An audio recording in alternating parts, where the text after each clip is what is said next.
In 2018, Water Sector Trust Fund, also known as WaterFund, a state corporation under the Ministry of Water, Sanitation and Irrigation, embarked on the implementation of the Green Growth and Employment Program, GGEP, with financial support from the Danish International Development Agency, Danida.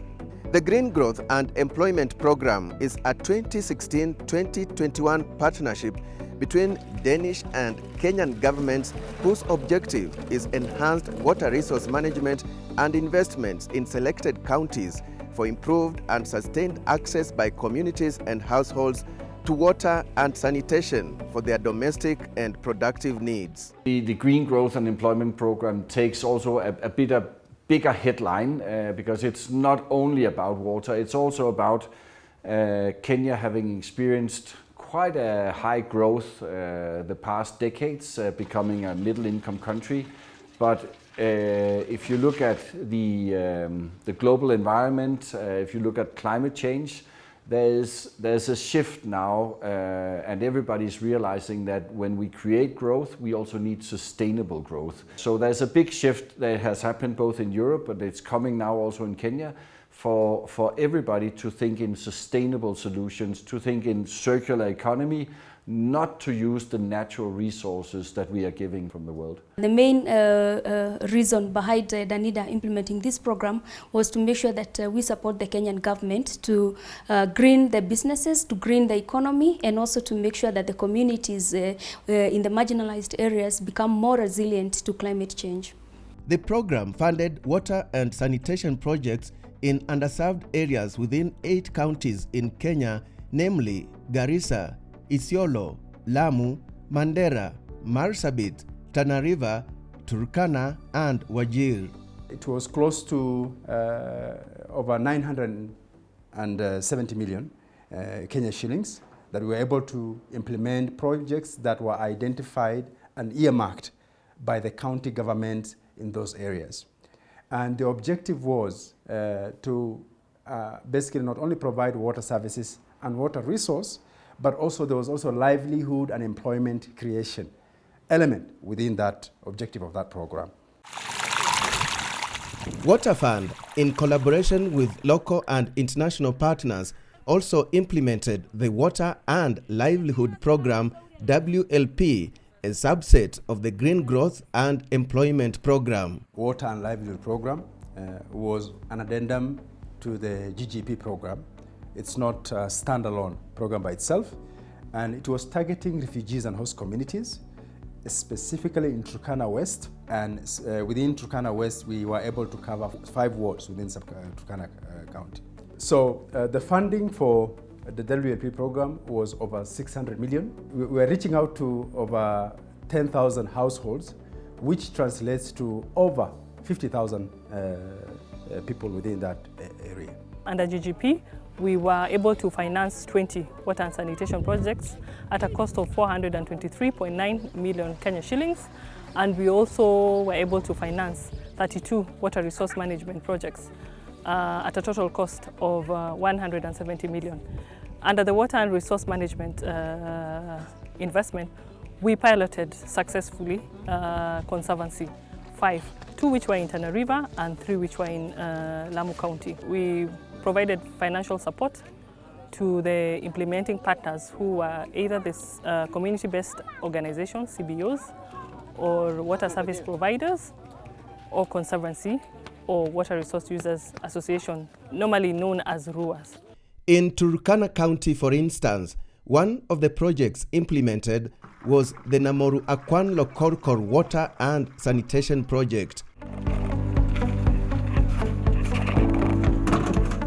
Christine Apem Etir is a resident of Namoru Akwan Lokorkor in Katilia Ward, Turkana East Sub-County. She's among the residents who have been accessing clean and safe water from this water kiosk for more than 1 year. Hiyo mradi tangu ifike, hatujaifika kwa mto. Yaani tunafurahia tu venye tunakaa. Tulikuwa nabeba jerrycan niende wapi kwa mto nichote maji. Lakini sasa hivi nikiamka hata kama ni jug naweza chukua.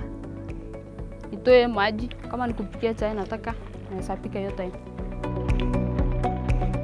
The water kiosk that was completed in 2020 is part of the Namoru Akwan Lokorkor Water and Sanitation Project, whose cost was about 29.6 million shillings. The project includes the installation of a solar pumping system besides an automated borehole with a 10-kilometer distribution line, a 50,000-litre elevated steel tank, installation of 5 water kiosks and 5 livestock troughs to improve access to water for both human and livestock consumption. Imeanzia hapo kwa bore, tuko na fence hapa hivi na tuko na pipelines kutoka hapa hivi mpaka huko kwa water tank, steel tank huko. Before the implementation of this project, residents were depending on water drawn directly from the seasonal river Kerio. The water was not fit for human consumption. Tulikuwa tunatembea 3 kilomita kuanzia hapo nyumbani mpaka huko hivyo kwa Laga. Ndio sasa tuanze kuchimba karibu 1 hour.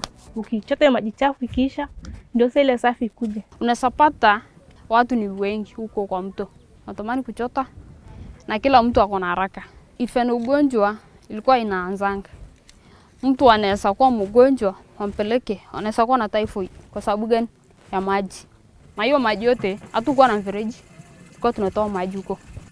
And to boost water supply to the only health facility in Lokorkor, an 800-meter extension was added from the 4.5-kilometer distribution line within the village. Initially, we were using a water booster for water supply. But now, courtesy of the Water Trust Fund, we have a reliable water source because of that piping.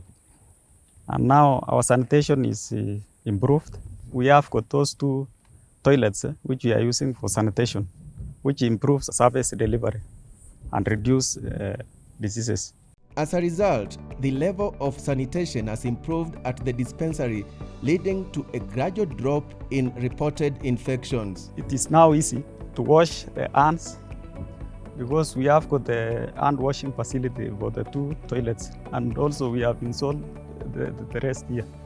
So that one has made it easy. It has reduced the transmission of infections. Since we received this sanitation facility, the number of water-related conditions that we have received has remarkably reduced by almost half, which is commendable, and we appreciate the Water Trust Fund project.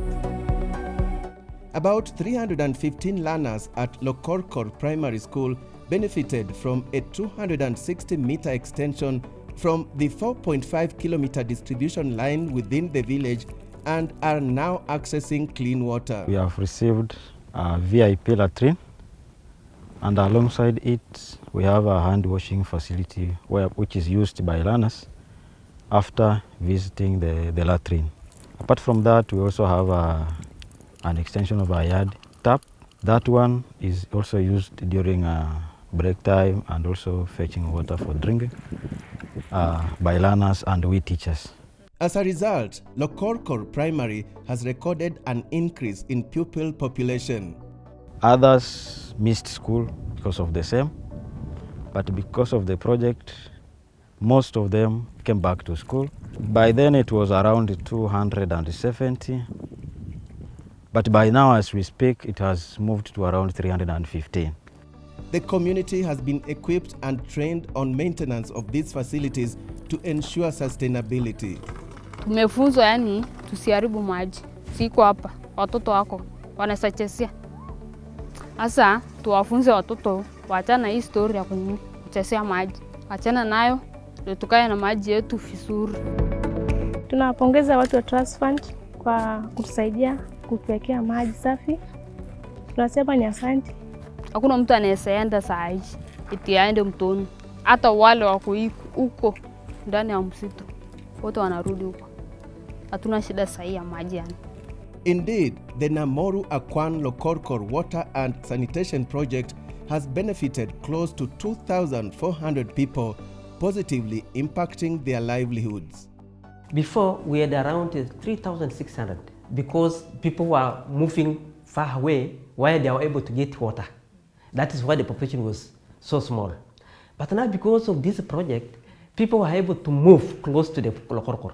So the population has increased to around 4,800. Before they know about agriculture, they were thinking about meat and milk. Now, the pastor is now saying, Kumbe, when we have this water, we are able to grow crops and they are able to do well. Now, in that case, they are able to understand that when we have water, something else, some food, apart from milk and the meat, is able to get out of the soil with water. There you are, and it is evident from everyone we interacted with that the projects impacted positively to underserved communities. Let's now wind up by looking at the key highlights of the projects. There is a whole aspect of capacity building where we've actually seen knowledge transfer. Through this water and livelihood project, and even for the GGEP one, we've actually seen communities being trained, especially the water user associations and the service providers, being trained to ensure that they own the projects and they can be able to sustainably manage them. So these are actually interventions that we believe will in the long run result in sustainability of the projects that have been established so that communities can continue to enjoy these services long after the funding has come to an end. We were able to greatly contribute to the SDG 6 and 13. 6 deals with clean water and sanitation, and 13 deals with climate change. In the aspect of climate change, we were implementing the green growth principles. So we were promoting more of renewable energy, solar, wind, and 17 out of the 20 projects that we implemented under water and sanitation were fully operationalized through solar. You've seen the project achieve its objectives, and we have seen it really transforming the lives of the people in the Asau region, which is what we really wanted from the word go when we were starting this program. So we believe that the county government is going to continue supporting these projects that have been done, and that it's going to be sustainable, serving the people for the long term. We were able to reach over 24,000 households, which will translate to close to over 122,000 Kenyans through this program. Another, for me, highlight, I had a discussion with a few of the governors from the LCL areas, saying that if they compare the drought they have now to the drought that were in Kenya in 2010, it's more or less the same degree, but their resilience is much better now because they have more water points, they have more water for livestock. So even though you have the same degree of droughts, it has not hit the local population as much as it did in 2010. So for me, that was also a very good example that things are actually moving in the right direction. We're not there yet, but we are on the right path.